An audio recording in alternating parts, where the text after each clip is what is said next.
Welcome to বিজ্ঞান দিশারি YouTube channel. আমি সুপ্রভাত স্যার চলে এসেছি একটি নতুন ক্লাস নিয়ে। আজকের দশম শ্রেণী অর্থাৎ মাধ্যমিক 2027 পরীক্ষার্থীদের জন্য জীবন বিজ্ঞানের বংশগতি চ্যাপ্টার থেকে বেশ কিছু ইম্পর্টেন্ট 1 নম্বরের প্রশ্ন উত্তর নিয়ে আলোচনা করব, যেগুলো আগামী সেকেন্ড সামেটিভ এবং মাধ্যমিক পরীক্ষার জন্য খুবই ইম্পর্টেন্ট। তাই ভিডিওটি প্রথম থেকে শেষ পর্যন্ত দেখবে। এই চ্যানেলে যারা নতুন তারা সাবস্ক্রাইব করবে এবং ভালো লাগলে লাইক ও শেয়ার করবে। চলো এখন সরাসরি প্রশ্ন উত্তর পর্বে যাওয়া যাক। প্রথম প্রশ্ন, বংশগতির জনক কাকে বলে? উত্তর হবে Gregor Johann Mendel. Gregor Johann Mendel হলেন বংশগতিবিদ্যার জনক। 2 নম্বরের প্রশ্ন, মানুষের প্রকট জিনযুক্ত প্রকরণের উদাহরণ দাও। উত্তর হবে কানের মুক্তলতি এবং রোলার জীব। 3 নম্বরের প্রশ্ন, ক্রোমোজোম জিনের যে স্থানে নির্দিষ্ট থাকে তাকে কি বলে? উত্তর হবে লোকাস। 4 নম্বরের প্রশ্ন, সমস্ত ক্রোমোজোমদ্বয়ের নির্দিষ্ট বিন্দুতে অবস্থিত একই জিনের বিভিন্ন রূপভেদকে কি বলে? উত্তর হবে অ্যালিল। 5 নম্বরের প্রশ্ন, সমসংকর জীব বা হোমোজাইগাসের উদাহরণ দাও। উত্তর হবে বড়টি বড়টি এবং ছোটটি ছোটটি। এখানে দেখো দুটোই একই টি আছে এবং এখানে দুটোই ছোট একই টি আছে, তাই এরা হলো সমসংকর বা হোমোজাইগাস জীবের উদাহরণ। 6 দাগের প্রশ্ন, সমসংকর জীব বা হেটারোজাইগাসের উদাহরণ দাও। উত্তর হবে বড় হাতের টি এবং ছোট হাতের টি।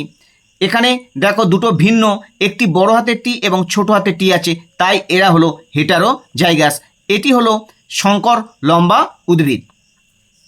7 দাগের প্রশ্ন, মেন্ডেল মটর গাছের কত জোড়া বিপরীত গুণ পেয়েছিলেন?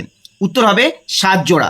এই প্রসঙ্গে বলি, এই যে 7 জোড়া বিপরীত গুণ কোনটা প্রকট এবং কোনটা প্রচ্ছন্ন সেটা কিন্তু তোমাদের মুখস্থ রাখতে হবে। 8 দাগের প্রশ্ন, মটর গাছের ফুলের বর্ণ সংক্রান্ত বৈশিষ্ট্যের ক্ষেত্রে প্রকট ও প্রচ্ছন্ন গুণগুলি কি কি? উত্তর হবে বেগুনি ও সাদা। অর্থাৎ মটর গাছের যে ফুল ছিল সেই ফুলের বেগুনি বর্ণটা হলো প্রকট এবং সাদা বর্ণটা হলো প্রচ্ছন্ন। 9 দাগের প্রশ্ন, মেন্ডেলের এক সংকর জনন পরীক্ষায় ফিনোটাইপ ও জিনোটাইপ অনুপাত কি ছিল? ফিনোটাইপ অনুপাত ছিল 3:1, অর্থাৎ 3 ভাগ লম্বা এবং 1 ভাগ বেঁটে।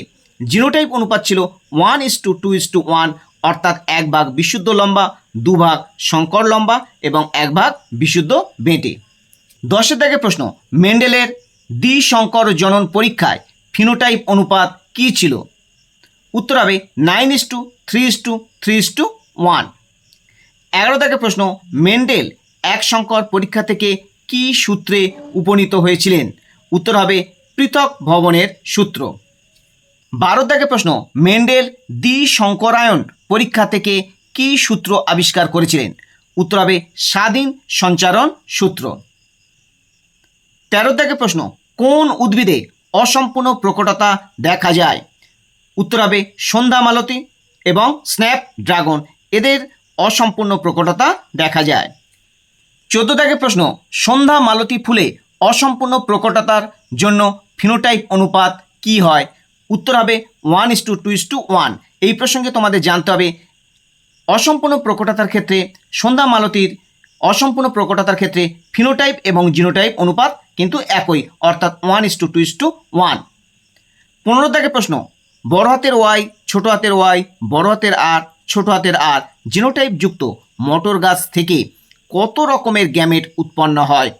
উত্তর হবে 4 রকমের। এবার এখানে জানা যাক এই 4 রকম জিনোটাইপ কি কি হতে পারে। দেখো, একটা হবে বড় হাতের ওয়াই, বড় হাতের আর, অর্থাৎ বড় হাতের ওয়াই, বড় হাতের আর একটা হবে। আর একটা হবে বড় হাতের ওয়াই, ছোট হাতের আর, তাহলে বড় হাতের ওয়াই, ছোট হাতের আর। আরেকটি হবে ছোট হাতের ওয়াই, বড় হাতের আর, ছোট হাতের ওয়াই, বড় হাতের আর এবং ছোট হাতের ওয়াই, ছোট হাতের আর। এই 4 রকমের গ্যামেট উৎপন্ন হবে। আজ তাহলে এই টোটাল 15টি প্রশ্ন বংশগতি থেকে আলোচনা করা হলো। দ্বিতীয় পর্বে আরও কিছু প্রশ্ন উত্তর নিয়ে আলোচনা করব। তোমরা এই চ্যানেলের সাথে থাকো।